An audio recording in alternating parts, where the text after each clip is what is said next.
What is a system on a chip, SOC? The demands on computer chips and processors these days is staggering.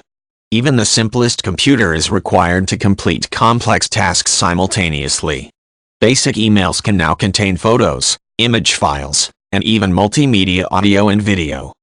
More and more is being asked of computers, and the space available inside a computer's chips and processors is shrinking, creating an inverse relationship of stronger demand for functionality on less and less physical space. The physical limits of silicon and chips themselves will eventually create an endgame for this sort of progress. To this end, some manufacturers are pursuing the grand unified theory of computing known as System on a Chip, or SOC. SOC combines all the various components of a computer onto a single chip.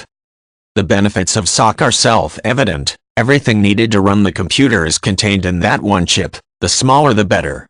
This includes the computer's operating system, electronic functions, memory of all varieties, timers, interfaces like USB and FireWire, voltage regulators, timers, microprocessors, and basic utility software applications.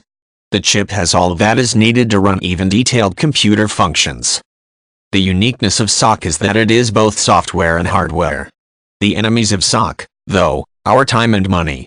It takes much more of both to manufacture one SOC than it does to make a large handful of traditional chips, mainly because the procedures and the materials needed are still relatively new and unfamiliar. This is likely change, however, as more and more chip makers discover the utility of SOC and its possibilities.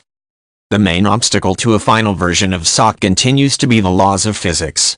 When you start mixing hardware and software, the demands on the chip and its silicon can be tremendous, sometimes conflicting or impossible with current technology.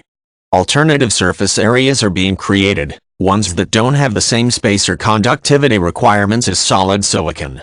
Advancements in nanotechnology are making these alternative surface areas possible. In the end, SOC might not be so far around the corner.